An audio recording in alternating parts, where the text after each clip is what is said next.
Aiza and Aima are taking the class together. Sorry. Sir, Aiza and Aima were taking the class together on one device. Okay, no problem. Okay, Bismillah Rahman Rahim. The screen is shared, right?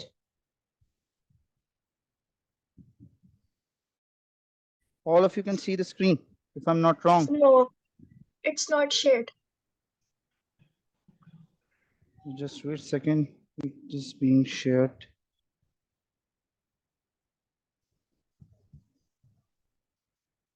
Now it's shared, right?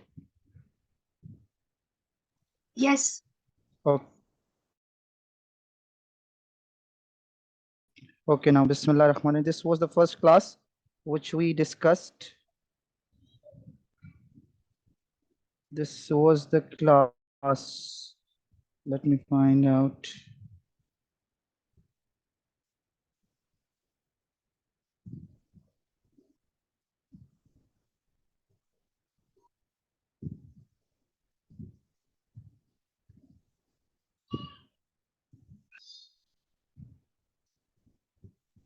Sir Okay. आप ये The lecture last अगर thing. Record करें तो आप ये video बाद में डाल देना। मुझे ना क्या नाम है फैमिली के साथ कहीं जाना है तो इसलिए मैं क्लास अटेंड नहीं कर पाऊंगा। आप सर रिकॉर्डेड वीडियो जो है वो क्या नाम है यूट्यूब पे डाल देगा। Okay. Now the last topic which we did was, I guess, errors. Aiza, if I'm not wrong, systematic and random error, right?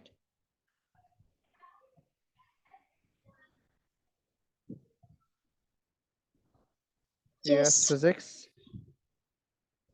Now the next thing is accuracy and precision.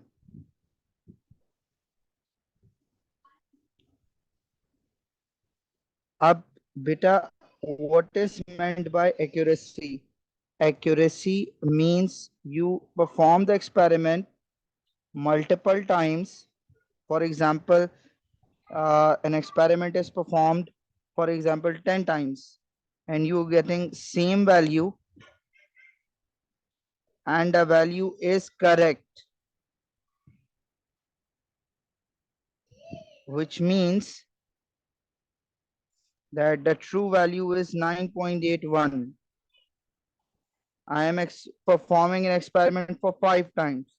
Every time the value is 9.81, 9.81, 9.81, 9.81, and 9.81. I am performing the experiment for 5 times, and all 5 times I'm getting the same value, and the value is also corresponding to correct value. So my value is precise as well as accurate. यानी मैं accurate भी हूँ, मैं precise भी हूँ. Is this clear? Aiza, Amna, and Hamza. Yes. Now, precision.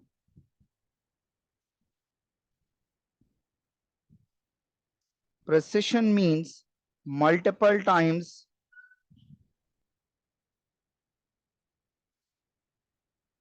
same value. Over in this part, आप ये नहीं देखेंगे कि आपके पास वैल्यू सही है या नहीं है. अगर आपकी एक ही वैल्यू आ रही है तो आप प्रिसाइज हैं. क्या ये बात समझ में आती है बेटा? I am repeating my statement again. अगर आपके पास Sir, एक ही precision is वैल्यू the है, measurement. Precision Sir, precision is the basically measurement of you are how performing close the experiment values are multiple to times. each other. Or yes, means, for example, the true value is 9.81. You are getting 9.7 every time.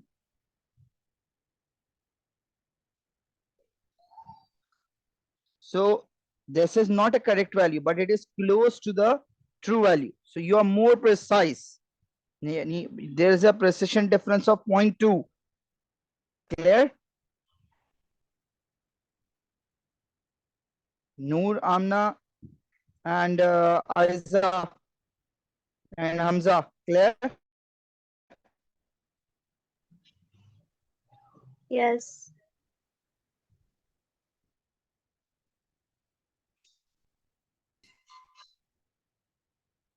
The first graph is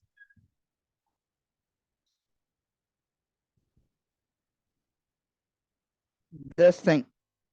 This is x naught. This is a true value. The experiment जो हम perform करते हैं हमारी value ये आती है. We are precise, but we are not accurate. Clear? Aiza, Noor, Amna, Yes. Hamza, अगर इसी का ये ग्राफ होता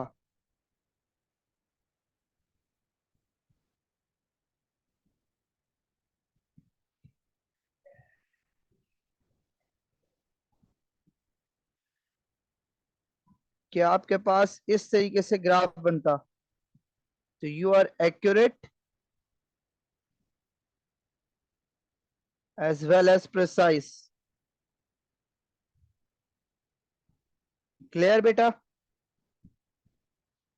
Girls, Hamza, Yes.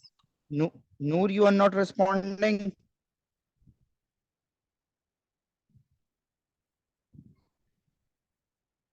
लेकिन अगर आपका ग्राफ कुछ इस तरह होता बेटा,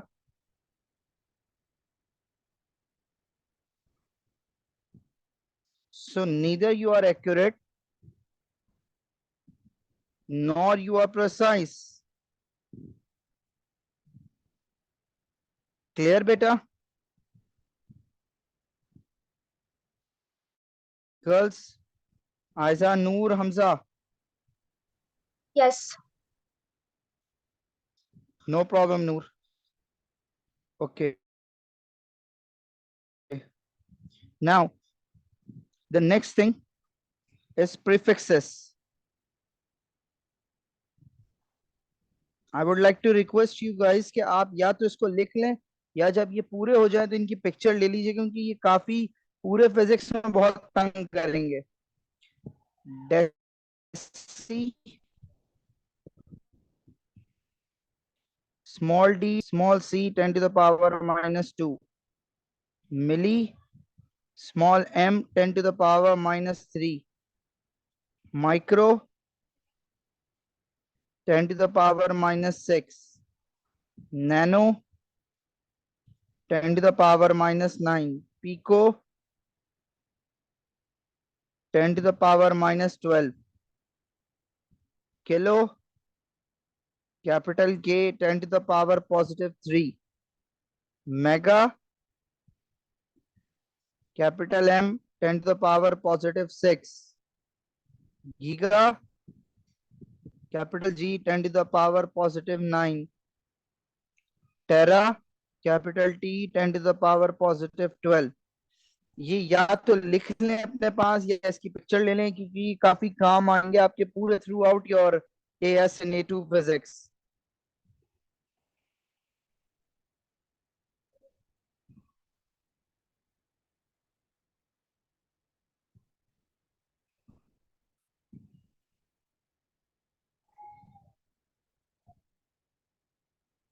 Done?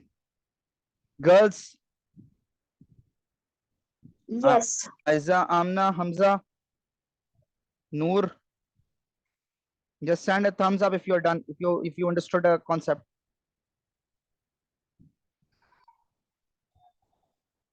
Okay. Now there are certain questions. One micrometer over 1 gigameter. अब देखें ये टेबल है. माइक्रो का मतलब क्या हुआ, ये गीगा का मतलब क्या हुआ, ये 10 to the power minus 6 over 10 to the power positive 9. ये कैंसिल नहीं हो सकते, ये ऊपर जाएगा. 10 to the power minus 6 into 10 to the power minus 9. This is 10 to the power minus 15. क्या ये बात समझ में आती है बेटा आप लोगों को? Is this clear? बताइए Yes. बेटा, थम्स अप कर दें आप सब अगर क्लियर है। क्लियर है तो Noor, Hamza. Now the next question is 1 picometer 1 nanometre. ये आप लोग मुझे करके दीजिए। 1 पिकोमीटर मल्टीप्लाई बाय 1 नैनोमीटर, ये किसके बराबर होगा? नूर, की आपको पुरानी बात समझ में नहीं आई थी बेटा?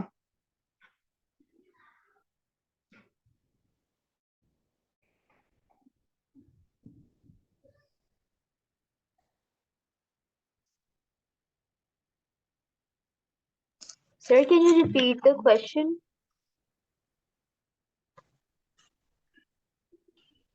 मैं दिखा देता हूँ बेटा।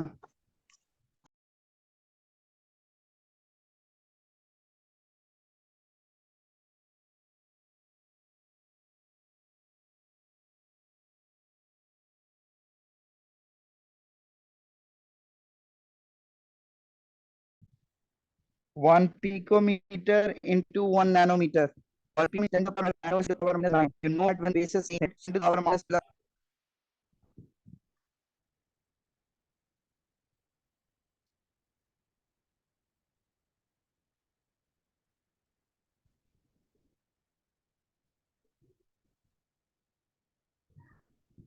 Done.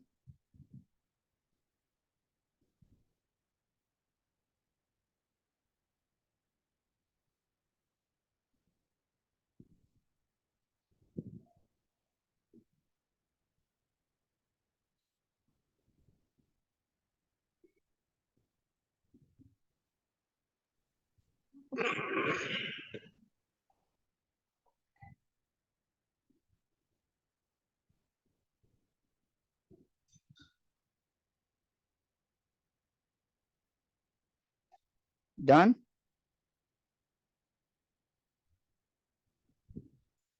गर्ल्स बॉयज, समझ में आया बेटा या नहीं? नूर, क्लियर है या नहीं बेटा? आमना and Aiza, clear? Hamza, okay, आगे बढ़ते हैं।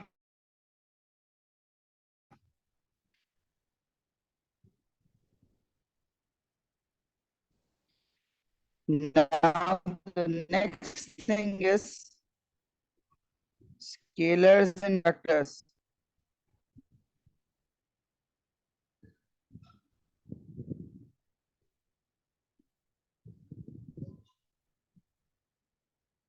Subheading scalar. Scalar क्या होते हैं बेटा? The physical quantities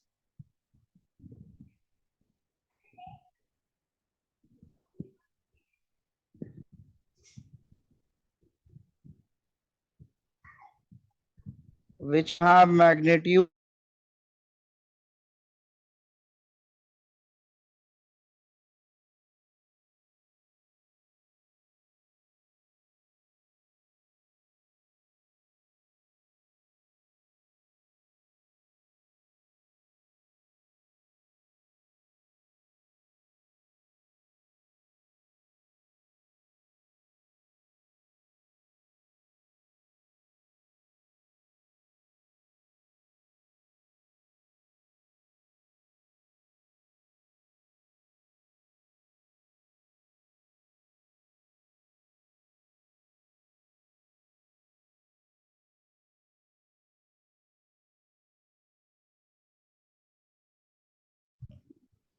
clear girls and boys? Yes. Okay.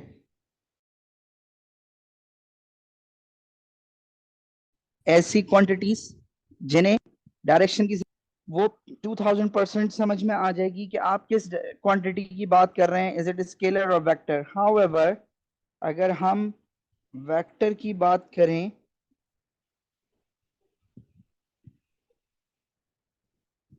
so vector will go like this: the physical quantities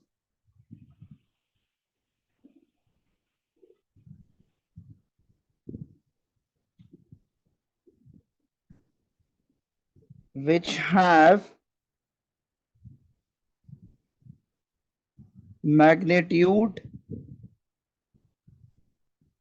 unit, इसके साथ साथ they need direction. Without direction you will not be able to completely specify the equation or the term. For example, मैं बात करता हूं कि जी गाड़ी 2000 Newton लगा रही थी, तो the first thing which comes in your mind is किधर, forward, backward, upward, downward, rightward, leftward, किधर. So without particular direction the vectors cannot be expressed, so they need direction. Example,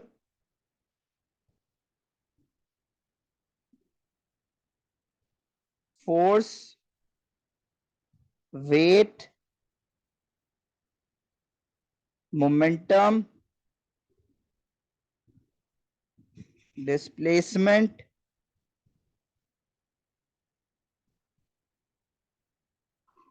velocity, acceleration. Clear, girls and boys?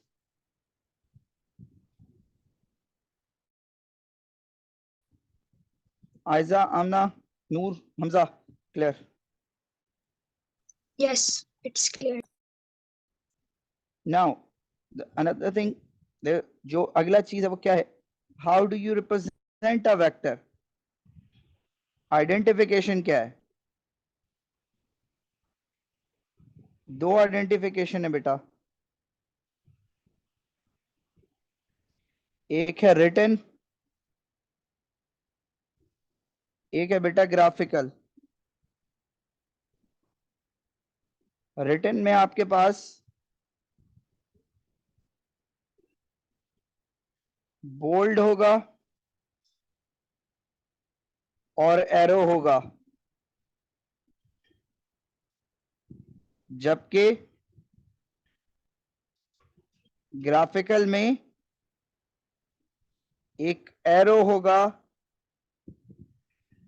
जो vector को represent कर रहा होगा.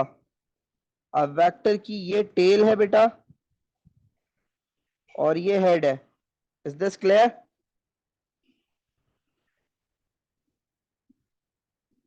बताइए बेटा.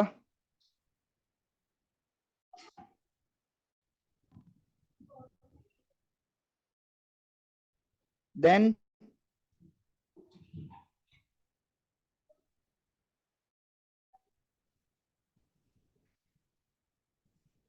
Next is addition and subtraction.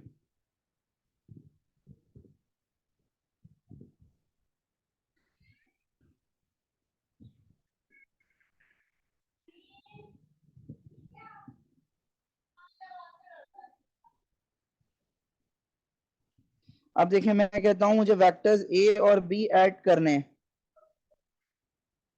मैं आपसे कहता हूं मेरे पास वेक्टर ए ये है,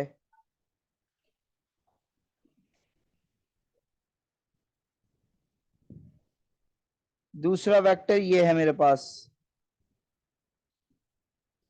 इन दोनों को ऐड करना है. तो आपने ओ लेवल्स के अंदर एक प्रोसेस पढ़ा है कि आप दूसरे की टेल पहले के हेड पे रखते हैं. तो आपके पास क्या होगा, आप पहला वेक्टर एज इट इज बनाएंगे, दूसरे की टेल पहले के हेड पे रख के स्ट्रेट डायरेक्शन में as per your selected scale line बनाएंगे. This is your resultant. क्या ये बात समझ में आती है बेटा? ये वो है जो आप ओ लेवल्स में करके आए, कोई नई चीज नहीं है, कोई रॉकेट साइंस नहीं है. क्या ये बात समझ में आती है बेटा? जी. लेकिन बट अगर मैं आपसे कहूं कि a माइनस बी करके दें तो दिस इज नॉट पॉसिबल. ये पॉसिबल नहीं है, दो वेक्टर्स माइनस नहीं होते। अब माइनस करना है तो क्या करेंगे, ए में प्लस करेंगे माइनस ऑफ बी को। ये क्या चीज है, इसको इंटरमीडिएट में नेगेटिव वेक्टर कहा जाता है। क्या मतलब हुआ, एक सेकंड में समझाता हूँ कि नेगेटिव वेक्टर है क्या। देखें, आपके पास वेक्टर ए ये रहा, वेक्टर बी ये है, दो लाइनों पे बना हुआ है। मैं कहता हूं इसकी लेंथ है 2 सेंटीमीटर। एग्जाम्पल दे रहा हूं, मैंने आपसे क्या कहा, ए माइनस बी करना है ना। तो अब गौर से देखिएगा, वेक्टर जब आप ए बनाएंगे, अब इसका ए माइनस बी करने जा रहे हैं, वेक्टर ए जब आप बनाएंगे तो आप एज इट इज बनाएंगे, जो उसकी लेंथ, जो उसका पूरा डेकोरम था उसके साथ। आपको बनाना था बी ऊपर की तरफ। देखो बी की डायरेक्शन क्या है, ऊपर की तरफ, लेकिन बट आप नीचे बनाएंगे, डायरेक्शन 180 डिग्री पे शिफ्ट कर देंगे आप। देखें, गौर से देखें, आपने मैग्नीट्यूड चेंज नहीं किया है, आपने मैग्नीट्यूड सेम रखा है, सिर्फ आपने डायरेक्शन 180 डिग्री शिफ्ट की है। माइनस का मतलब फिजिक्स में होता है डायरेक्शन ऑपोजिट। तो आपको जब माइनस करना होगा तो आप जिस वेक्टर को माइनस करना है उसकी डायरेक्शन एग्जैक्ट ऑपोजिट ले जाएंगे। जैसे ये अपवर्ड थी तो ये किधर हुआ, डाउनवर्ड हो गया। क्या ये बात समझ में आती है? दोबारा सुन लीजिए, अगर आपने माइनस करना है तो आपने vector B as it is रखा, जो उसका मैग्नीट्यूड था, जस्ट आपने 180 डिग्री का स्विच लेके आए in the direction of the vector, और अब ये वाली लाइन जो है ये आपका रिजल्टेंट डिनोट करेगी, this is showing a minus B. Clear, yes और नो, बताइए बेटा। Yes.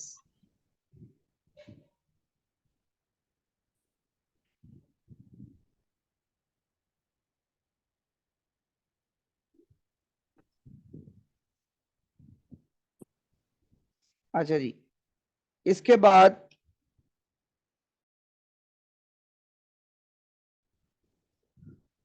नेक्स्ट पार्ट इज, एक सेकंड दे दीजिएगा मुझे।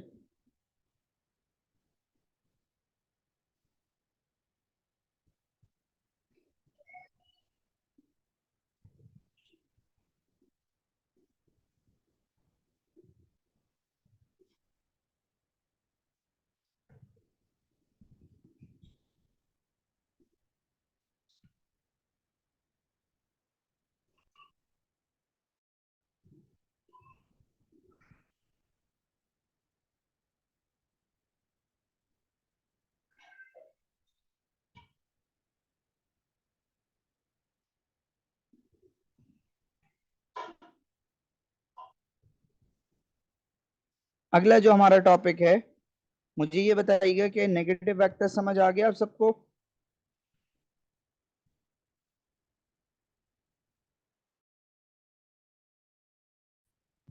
क्लियर है जी? बेटा ये आप जेड जौहर करके जो भी आए प्लीज अपना नाम बता दें मुझे, कौन है?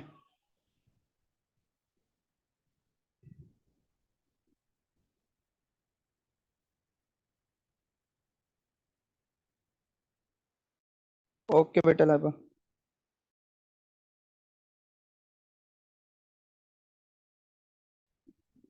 ओके, अब अगला जो है आपका task, that is resolution of vector.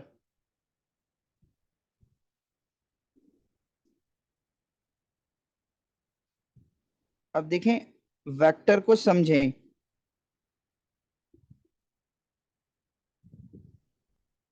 ये एक वेक्टर है आपके पास,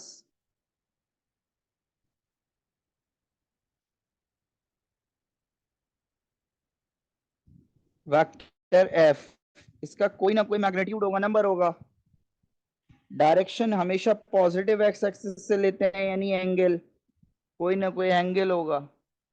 तो बेटा अब इस वेक्टर एफ का एक कंपोनेंट है वर्टिकल जो वाई एक्सिस से कॉरेस्पॉन्ड करके आएगा, और एक है हॉरिजॉन्टल कंपोनेंट। मैं रिपीट करता हूं, इस वेक्टर एफ के due to an angle theta दो कंपोनेंट्स हैं, दो ब्रांचेस हैं, दो सेक्शंस हैं। जो सेक्शन वर्टिकल को कॉरेस्पॉन्ड कर रहा है this is known as F of Y, and जो एक्स को कॉरेस्पॉन्ड कर रहा है that is known as F of X. मैं रिपीट कर रहा हूं, फोर्स यानी वेक्टर के दो कंपोनेंट, एक है वर्टिकल और एक है हॉरिजॉन्टल। जो वर्टिकल कंपोनेंट को कॉरेस्पॉन्ड कर रहा है that is known as vertical component and the horizontal one is horizontal. क्या ये बात समझ में आती है क्लास? ये होगा आपके पास एफ ऑफ वाई, ये होगा आपके पास एफ ऑफ एक्स। क्या ये बात समझ में आती है? हाँ या ना में जवाब दीजिएगा please, all girls and boys. Laiba, Amna, Ayza, Hamza, Noor. बाकी भी जवाब दे दें ताकि फिर मैं आगे बढ़ूं।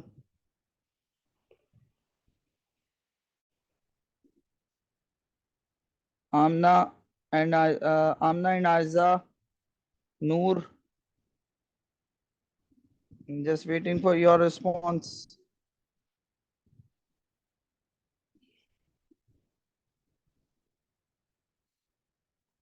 Amna and Aiza, last ones. thumbs up भी कर दें अगर समझ नहीं आया तो, दोबारा समझा देता हूँ।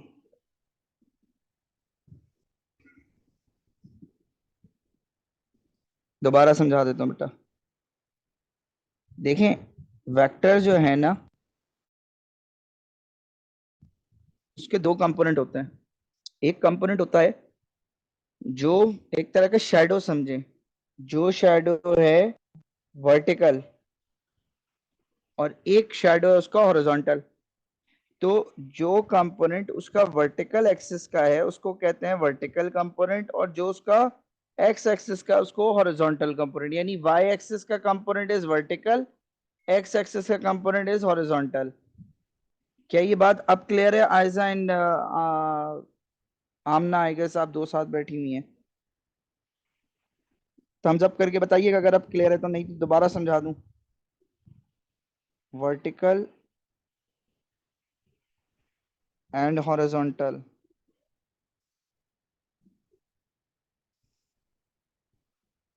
आप मुझसे अच्छी मैथ्स आप लोगों की है। If we are finding the vertical component,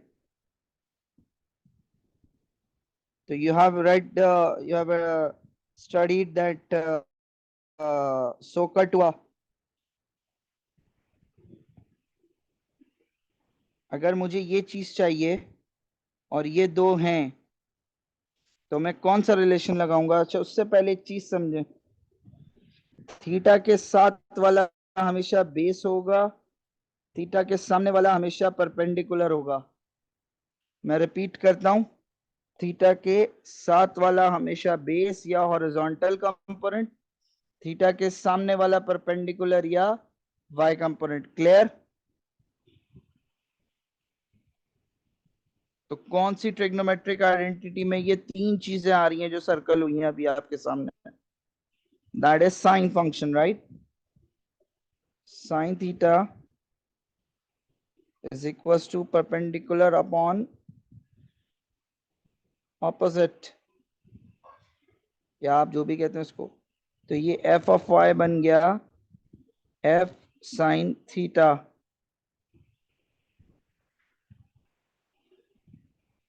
clear? And if we talk about horizontal component,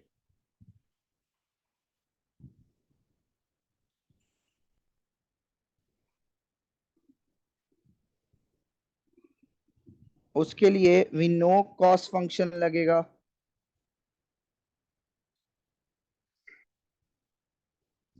So f of x becomes f times cos theta.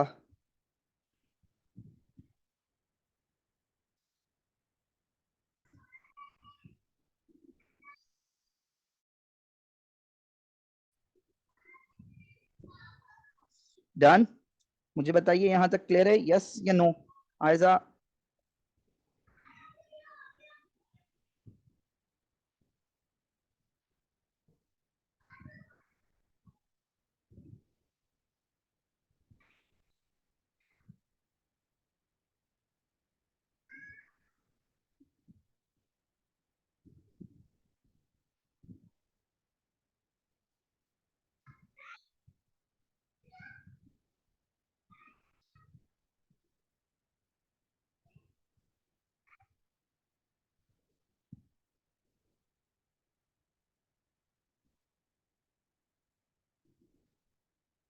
Done.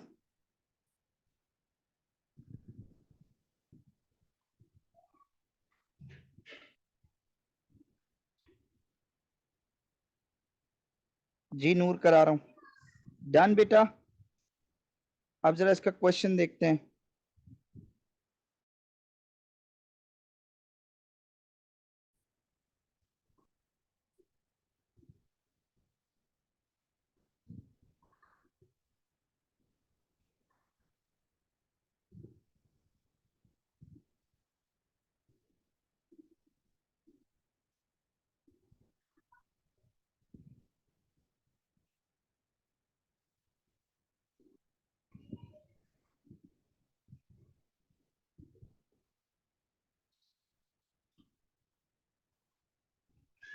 अब ये देखें क्वेश्चन क्या आपके सामने आ गया। This is October number 2010, question number 3।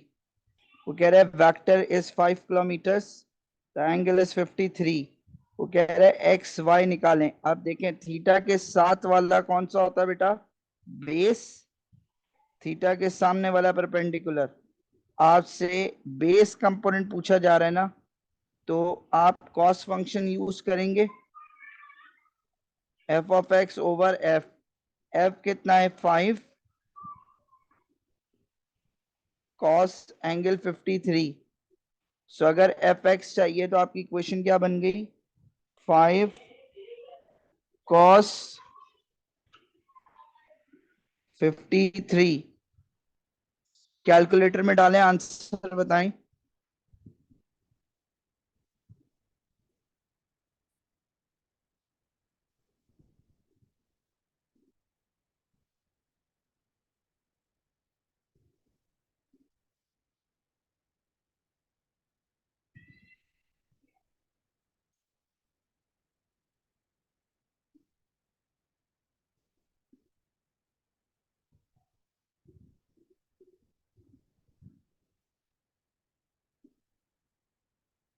Done.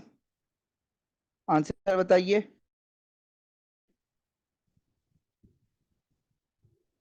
3 A clear. Laiba, Aamna and Aiza, Noor clear. Great. आज की class यहीं तक रखते हैं and I will be sending you the PDF as well as this video lecture will also be uploaded to your YouTube lecture. YouTube का link आप सबके पास है, आपके ग्रुप में है। You can see from there the first lecture as well, जो हमारा परसों हुआ था। ठीक है, थैंक यू, अस्सलाम वालेकुम।